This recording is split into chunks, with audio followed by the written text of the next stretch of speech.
Hey everybody, welcome back to Northernlion Plays Abiding by Sketch with plus 27 wins in a row. That's crazy to me.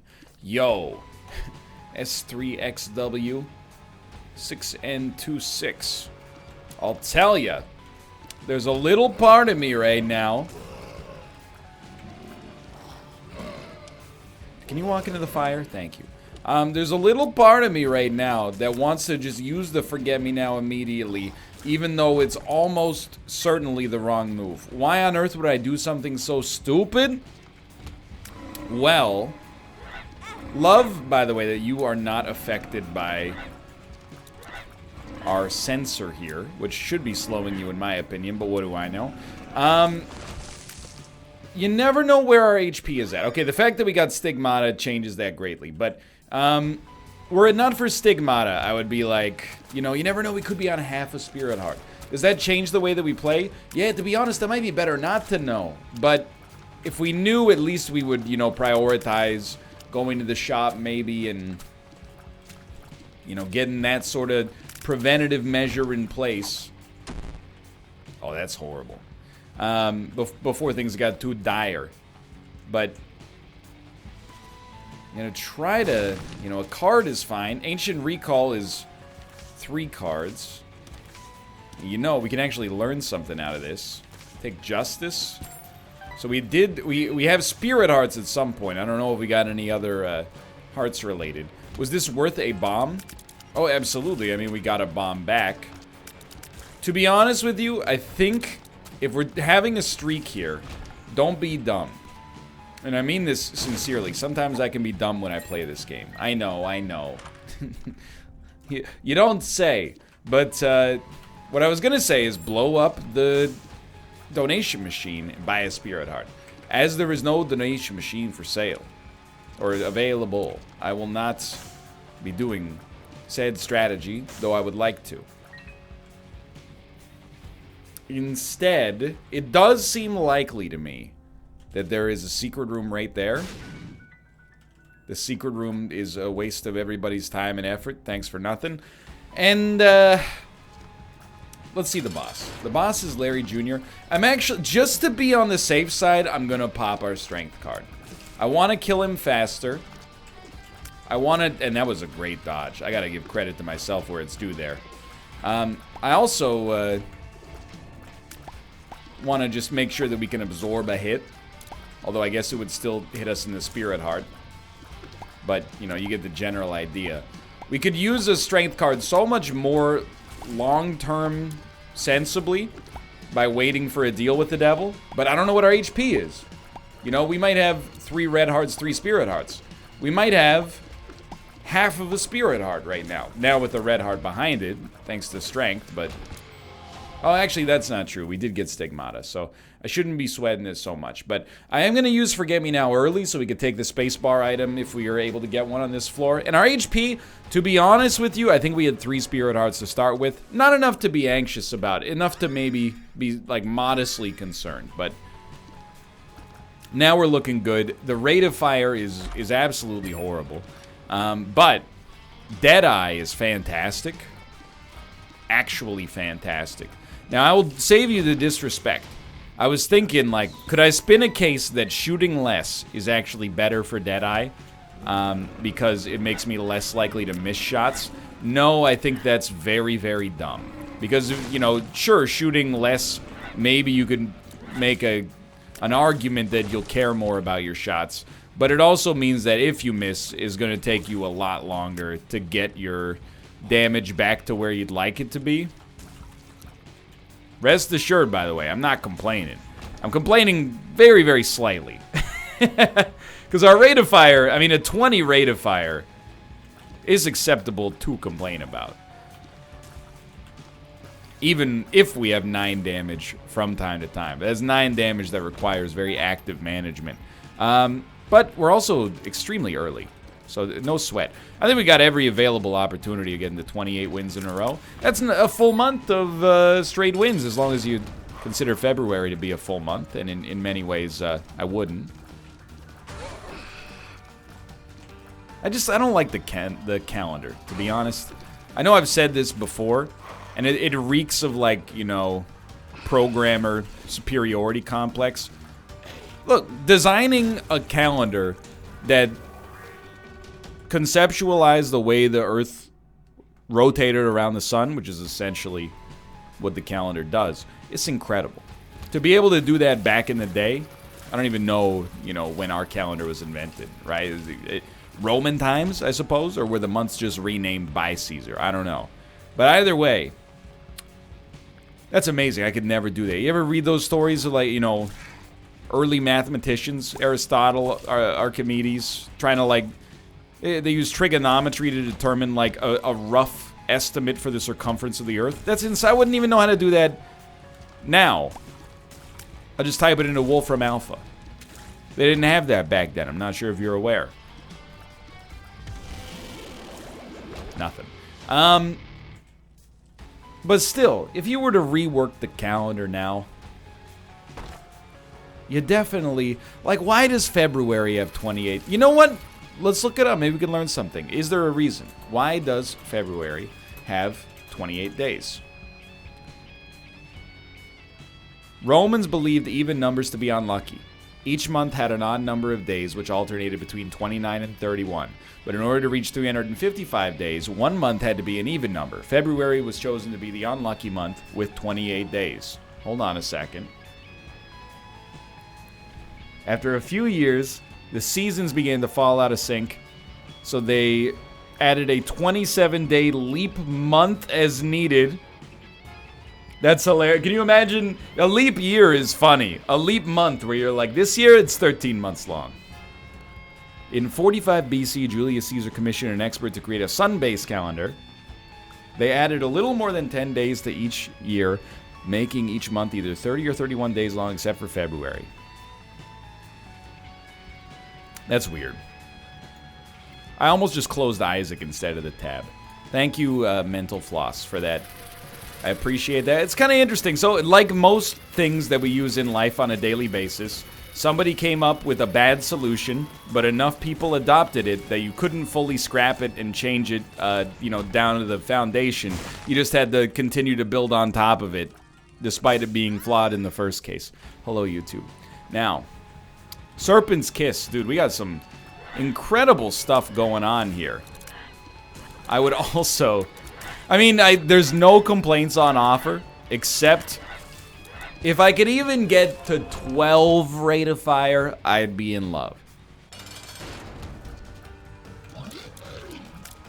The damage is great, don't get me wrong, but, you know, it's unsustainable, because anytime we miss, like, 2 shots in a row, we end up under the gun. Or we could just really crank up our damage. I would accept it. We might as well, if we're going to take one, we should take both, but this is a little scary. Well, actually, no, it's not scary. Death's List is not a scary item. For some reason, I thought it was little harbingers. Anyway. Let's go get some Spirit Hearts, and let's get some shoes. You guys remember that video? Probably. I was going to say probably not. Maybe you're too young for it, but that's not fair. A lot of my audience is my age. We're not taking that, I'll tell you that much. Actually, you know, it's been, I can tell I'm doing something right on YouTube and Twitch, because I mentioned, I don't know if it was in this, in Isaac, for example, or if it was on the NLSS, or maybe both, but, you know, on Saturday, Kate and I were walking around in a Vancouver neighborhood, and somebody just went, "Hey, Ryan and Kate." Nice way to be recognized. Still got it. Then, today, Kate and I were waiting in front of a very bougie brunch place, waiting for it to open up. Well, actually, not. Let's be reasonable. We weren't up that early. But waiting for, you know, them to text us to tell us we can come inside of the restaurant finally. And some guy walking his dog just walked by and said, "Northernlion, big fan." And I went, "Hey, thanks." What can I say? It's the summer of love, baby. I don't know what that means. Jim Carrey says it in The Cable Guy. But in The Cable Guy, he's referencing the actual summer of love. Because he's singing Jefferson Airplane's, "Don't you want somebody to love?" You know that one. Sorry, I can actually sing like a pitch-perfect representation of that song, but I don't want to do it because might get Content ID matched. Don't you need somebody to lie? You don't like that? Somebody to lie? That's a good song by Queen as well. Somebody to lie. Can't do as good of an impression of that one. Hey, hey, hey! Easy there, big fella.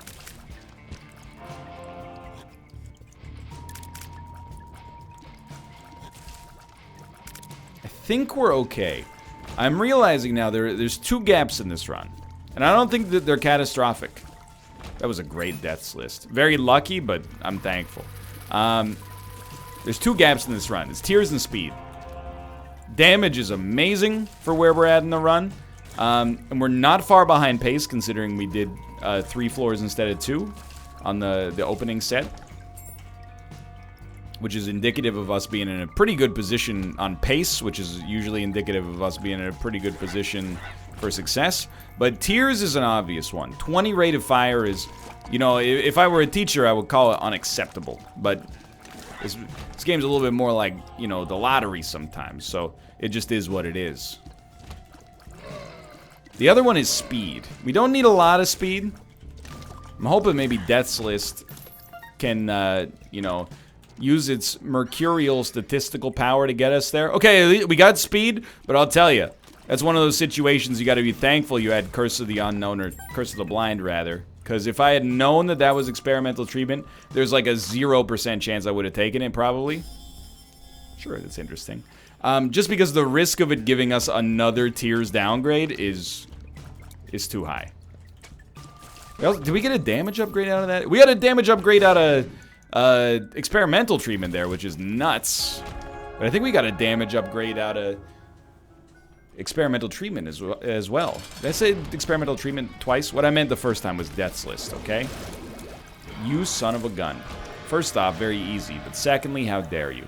Oh, our DPS instantly doubled. Perfectly imbalanced, as all things should be. You gotta love it. Okay, so realistically, we're basically set. I mean, we're generating Demon Hearts out of Serpent's Kiss as well. So, like, there's essentially, like, if you got complaints about this run, you shouldn't. It's a little bit of gatekeeping here, but if you can't win this run, you're not in a position to be talking about, you know, Isaac balance. Let's put it that way. This is like, it's like your learner's permit test for Isaac. That's not fair. We were talking about it on the NLSS. I'll tell you, and I think the vast majority of road legal drivers would probably tell you the same thing.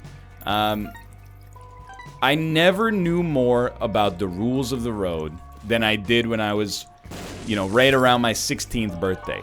When you gotta take the learner's test to get your driver's license. And I'm not saying that's not the way it should be.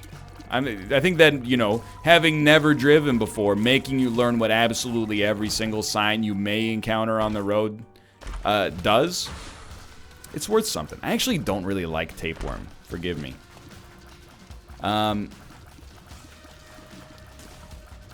You know, and it probably helps you have a little bit of added confidence as well before you get behind the, you know, the wheel of a machine that could murder somebody.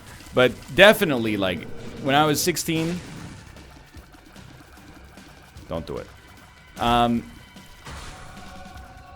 You show me a yellow hexagon, they would never make that. That would look too much like a weird banana stop sign. You show me a yellow triangle with a weird symbol, I would be like, that means hidden intersection coming from a 35-degree angle on your left. Nowadays, you show me that sign, I mean, I'm gonna drive a little bit more carefully, but if you were like, what does that mean? I'd be like, I don't know, watch out. Pretty much and this is not a good habit to get into necessarily, but, I mean, keep in mind, 99% of my driving is in the city or on the highway. So, you know, what's my driving skill set? I mean, parking, for sure. Urban driving, aka somebody might just pop out from the sidewalk and sprint into the intersection despite not having the walking light. And, you know, merging and not dying on the highway, which, you know, most of the time it goes pretty well. But,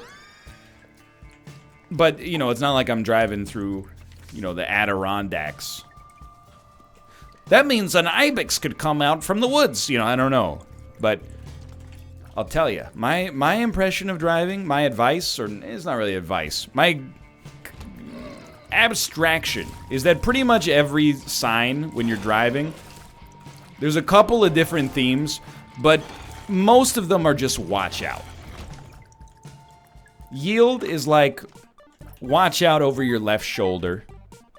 You're not supposed to be moving if people are coming. There's another tinted rock back there. You know, the yellow sign with an animal on it. Watch out for this animal. A yellow sign with the, you know, an intersection on it. Watch out for this intersection. Only other sign you need to watch out for is the other genre, which is like, it's illegal to do this. Those are also valuable signs. Don't turn left on this intersection between the hours of 9 a.m. and 5 p.m. That's one that we got in Vancouver, because in Vancouver there's very few protected left turning lanes on major thoroughfares. There are a few, but there's not enough for the current population of Vancouver. That's unlikely to change.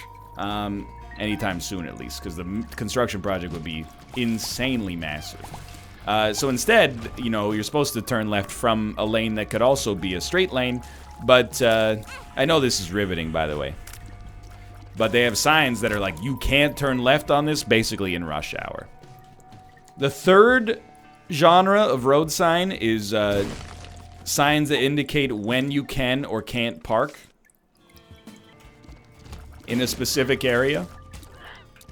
I gotta tell you, some of those signs, I don't want to say they're ignorable, but, you know, no parking here after 2 p.m., you will be towed.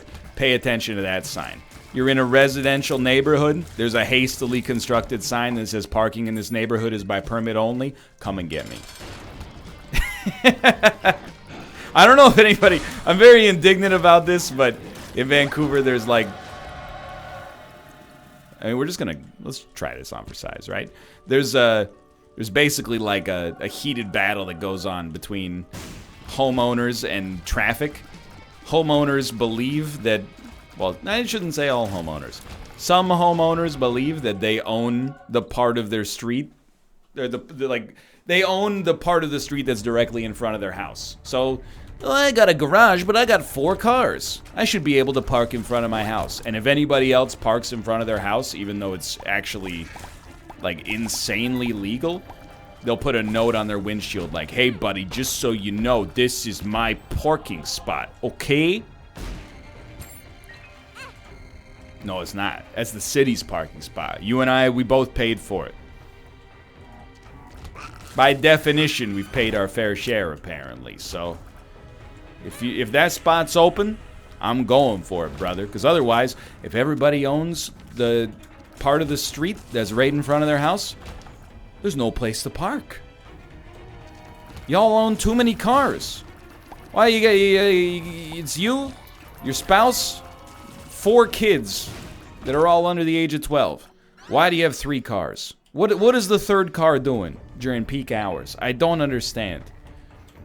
Oh, we take the Porsche Spider out, put the top down when the weather's nice. All right, I'm sorry, I need to park here. I need to go to the grocery store. My need trumps yours in this situation, plus the criminal code's on my side. Anyway, this is petty revenge, but you get the idea. I'm just saying, when you're 16, if you've passed your learner's test, your driving book knowledge, no, dude. All right, I guess we're going a little baggy. Your driving book knowledge is A+. It will probably never be better. Tears down, huh? If you're, let's say, 50 years old and a lifelong driver, your driving book knowledge is probably like, you know, a 5 out of 10. But your actual physical, mechanical driving skill is better than it'll ever be, or better than it ever has been. Give me a coin. That's right, because you're called Dad's Lost Coin. I don't know. Where am I? As a 30-year-old, I say, you know, I probably got a 6 out of 10 book knowledge. And let's say a 7 out of 10. I don't know. It depends.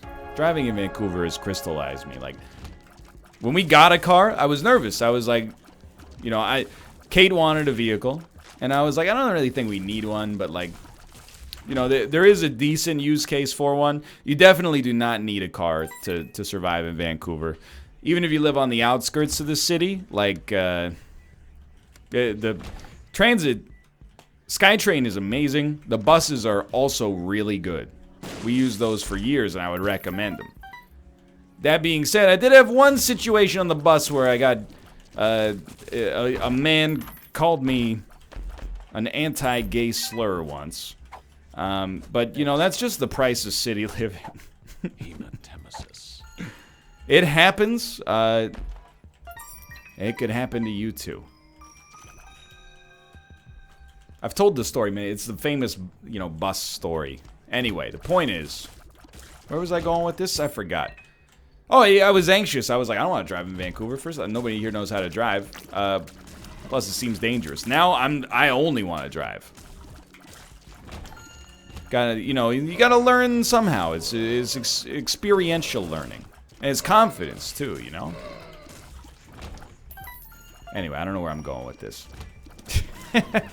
If a blind man like me can drive safely in a major metropolitan area multiple times per week, without even really running into incident, except calling people a schmohawk like Larry David, then you know you're probably gonna be fine as well. And if you're not fine, just remember that the next time you're backseating me and you're like, how doesn't he see this treasure chest? Well, how didn't you see the big tree that you crashed into, Jeremy? Sure, I might have trouble wrapping my head around the interface of the game, but at least I didn't back up into a stop sign on Broadway Canby. What are you even doing backing up on Broadway Canby? That's a major intersection. Doesn't make any sense. What'd you miss your turn to go to the weird mall that's around there? City Center? That's what it's called. Okay. Sorry, just a little Vancouverite anecdote for you. Wow, that's a new one. This is a great run, by the way. Now, it's not to say it wouldn't benefit. I'm gonna take a hit just to make sure we got a chance to get into Boss Rush, just in case Boss Rush is truly incredible. No, it's definitely not. But still. I like to pepper the little local stuff in there. You know, I don't... It's, well, first off, you gotta speak to what you know. And I know living in Vancouver. I've become a fully assimilated Vancouverite. For better and for worse. Is this kombucha? Do you have any kombucha for my dog? I don't own a dog, but you get the idea. We were at the Whole Foods today, because we were Vancouverites. And I tweeted it, but look, I don't know if I would say I'm a hipster, and I know that I'm not trying to defend myself from being a hipster.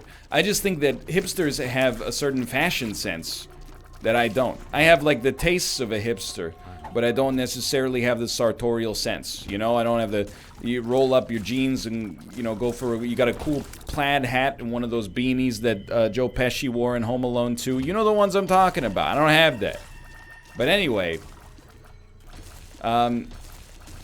even though I'm a hipster, at least, you know what it is? I'm a hipster, but I don't think I've fully ascended the yuppie status. That's where I should be drawing the line. Because when we were in Whole Foods today, we were in the cat food section, buying some cat food for our cats, and you will never hit me.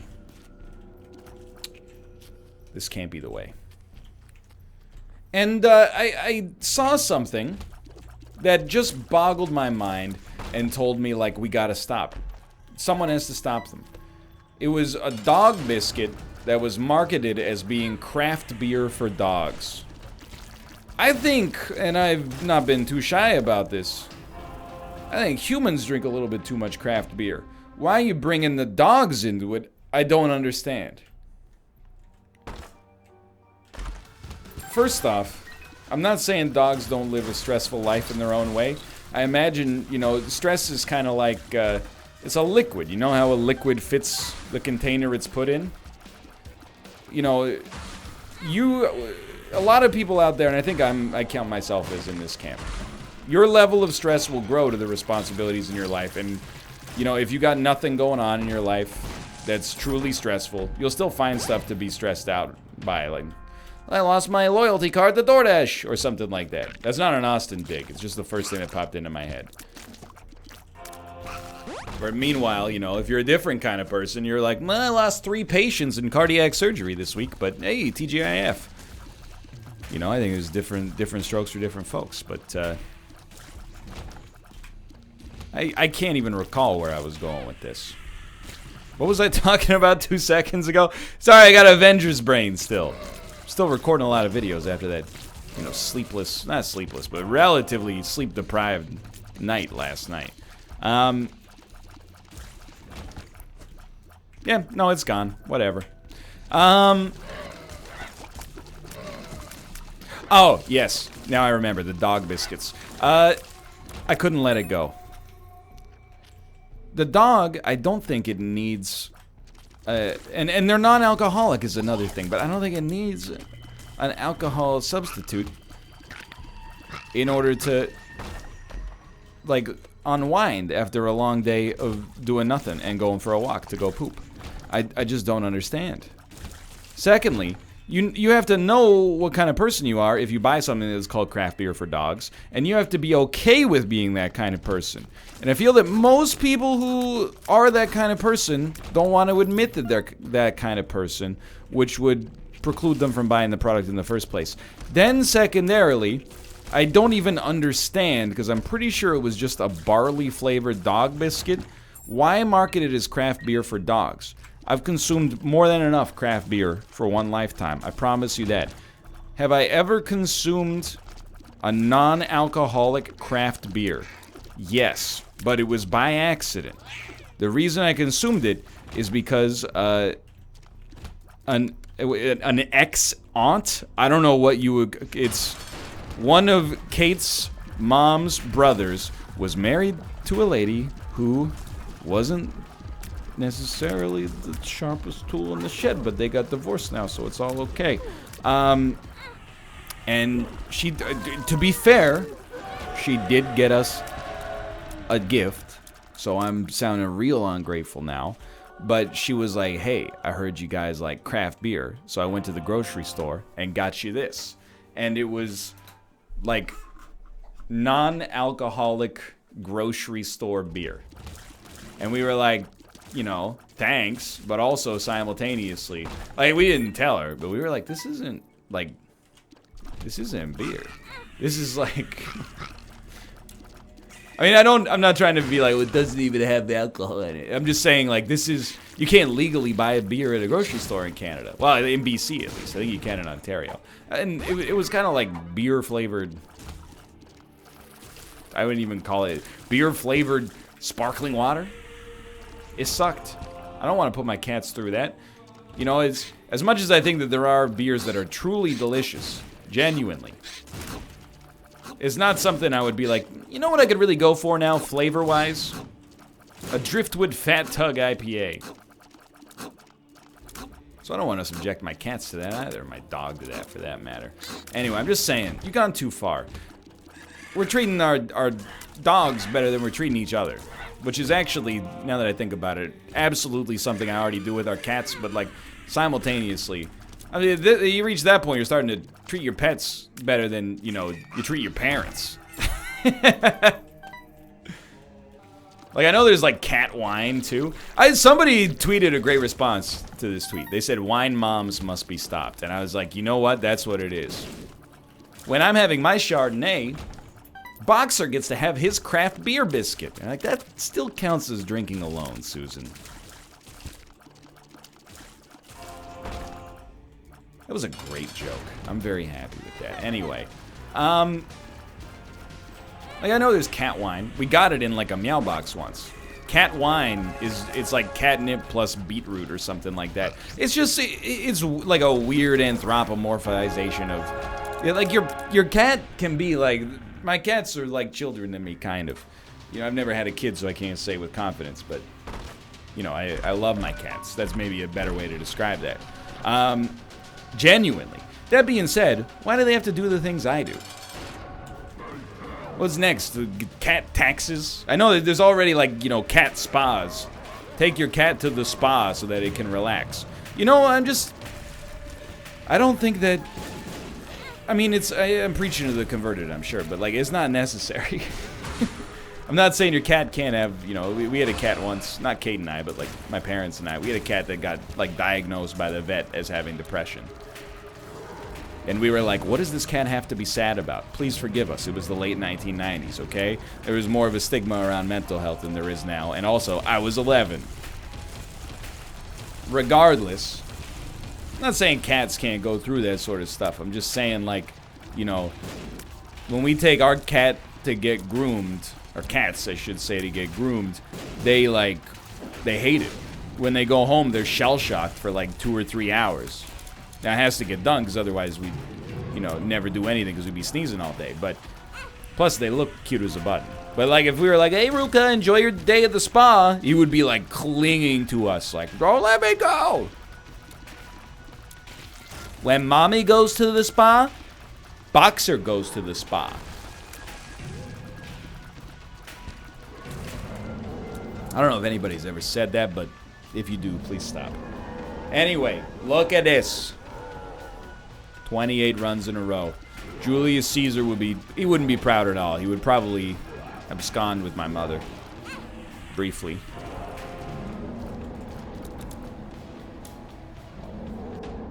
We're good. I'm not going to delirium. Don't be insane.